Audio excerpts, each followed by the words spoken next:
గురవే సర్వలోకానాం భిషజే భవరోగిణాం నిధయే సర్వవిద్యానాం దక్షిణామూర్తయే నమః. శ్రీ సచ్చిదానంద సమర్థ సద్గురు సాయినాథ్ మహారాజ్ కి జై. జై సాయినాథ్. జీవన సత్యం సాయితత్వం కార్యక్రమానికి స్వాగతం.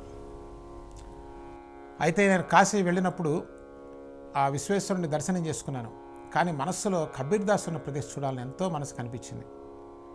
వాళ్ళని అడిగితే చెప్పారు, అది ఎప్పుడు కబీర్ దాస్ అండి, ఇప్పుడు ఆ ఇల్లు లేదు, ఏమీ లేదు.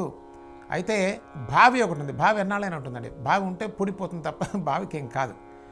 ఆయన ఉన్నటువంటి ప్రదేశం అంటే ఆ మహాత్ముడు నడియాడనే ఒక ప్రేమ తప్ప ఆ బావి ఏదో నాకు చెప్తుందని కాదు, ఆ ప్రదేశం ఏదో నాకు ఇస్తుందని కాదు. బట్ ఆ ప్రదేశం మహాత్ముల యొక్క పాదస్పర్శ చేత పునీతమై ఉంటుందండి. వాళ్ళ యొక్క ఆ ప్రేమ చేత, దయ చేత, జాలి గుండె చేత అట్మాస్ఫియర్ అంతా కూడా ఫుల్ఫిల్ అయి ఉంటుంది. అదే కాదు, అది విశ్వాన్ని కూడా ప్రభావితం చేసినటువంటి శక్తి ఉంటుంది. దాన్ని సైంటిఫిక్గా ప్రూవ్ చేయగలం. అది దానికేం పెద్ద సైన్స్ను ల్యాబొరేటరీ ఏం అక్కర్లా. It can be proved very easily.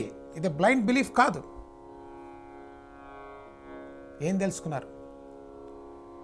Kabir Das జీవితాంతం చెప్పింది ఏంటి, చివరికి వెళ్ళి చేసింది ఏమిటి? అదే ఎగ్జాక్ట్గా సాయిబాబా జీవితంలో కూడా జరిగిందండి. ఆయన జీవితాంతం ఇట్లా ఉండండిరా నాయన అని ఒక్క మాట ఎక్కువగా చెప్పకుండా తాను ఆచరించి చూపించారు. ధనాన్ని దక్షిణ రూపంలో తీసుకొని సాయంత్రానికల్లా గుడ్డ దులిపేసేవారు. పైసా ఉండేది కాదు. బాబా సమాధి చెందేటప్పుడు కూడా తన దగ్గర ఉన్నటువంటి నాణాలు ఆ లక్ష్మీబాయికి దానంగా ఇచ్చారు. 9 నాణాలు. మనం దాన్ని చూడకుండా దాని నుంచి ఏదేదో డిరైవ్ చేస్తుంటాం. మనం ఉన్న ప్రాసెస్ని కాంప్లికేట్ చేసుకుంటాం. ఆ 9 యొక్క అర్థం ఏంటి? నవవిధ భక్తులు. ఎందుకు నాయన ఇదంతా అవసరమా? ఆ నవవిధ భక్తుల్లో ఒక భక్తి కూడా జీవితంలో అది వగదగదు, పాడులేదు. ఏం చేస్తున్నాం చివరికంటే? We're only gathering the information. Information is burden అండి. నాలెడ్జ్ కదా, ఇన్ఫర్మేషన్ అంటే నాలెడ్జే కదా. నీ జీవితంలో అక్కరకు రానటువంటి నాలెడ్జ్ బర్డెన్ కదా, తలకాయ నొప్పి కదా, విసుకేయటల్లా. అందుకోసమే చూడండి, మహాత్ముల జీవితాల చరిత్ర కూడా చదివి తర్వాత విసుకొచ్చేస్తుంది ఎవరికైనా సరే. నిజం చెప్పండి, గుండె మీద చేసుకొని చెప్పండి. మీరు 10 సార్లు 20 సార్లు 30 సార్లు సాహిత్యం చదవండి. రామాయణమే చదవండి, వినండి. రామాయణం రోజు వినండి, మరి గొప్పది కదా.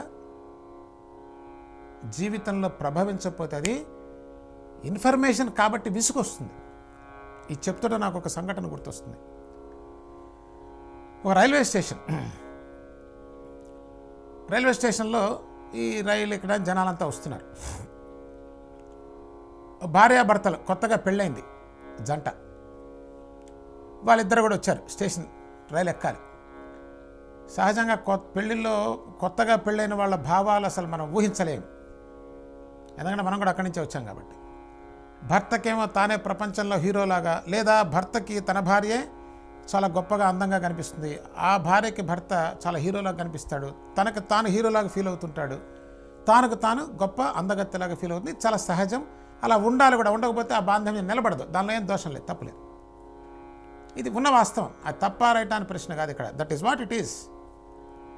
అయితే ఇతను వస్తాడు, చాలా గొప్పగా మాట్లాడుతుంటాడు. సహజంగా ఏమవుతుందంటే ఎవరినో కొంచెం అవమానించడం ద్వారానో కొంచెం చులకనగా మాట్లాడటం ద్వారా తన గొప్పతనాన్ని ప్రకటిస్తాం. మన జీవితంలో జరిగేది అదే కదా, చిన్నతనంలో కానీ తర్వాత అయినా సరే. ఒక ఆ ప్లాట్ఫామ్ మీద, అరుగు మీద కూర్చున్నాడు ఒక పెద్ద ఆయన. ఆ పెద్ద ఆయన రామాయణం చదువుకుంటున్నాడు. చూసి భార్యతో అంటున్నాడు, ఏది పని పాట లేకపోతే సరే 24 గంటలు రామాయణం గొప్పదే. ఒకసారి చదివితే అర్థం కాదా, 2 సార్లు చదివితే అర్థం కాదా, జీవితాంతం చదువుకోవాలి రామాయణం అని ఈతో చెప్పాడు. చెప్పిన తర్వాత ఈమెదో కాస్త ముసి నవ్వులు నవ్వింది. అబ్బో, మా ఆయన ఎంత మహాజ్ఞాని, ఎంత గొప్ప విషయాన్ని చెప్పాడు నాకు, ఇంతటితో ఆగల ఆయన. అహంకారం అట్లా చేస్తుందండి. రేపటి కార్యక్రమంలో మళ్ళీ కలుద్దాం. స్వతంత్ర భక్తి యూట్యూబ్ ఛానల్ ని సపోర్ట్ చేయండి.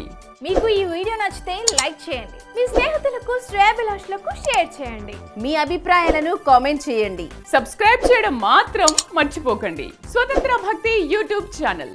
Please like, share and subscribe.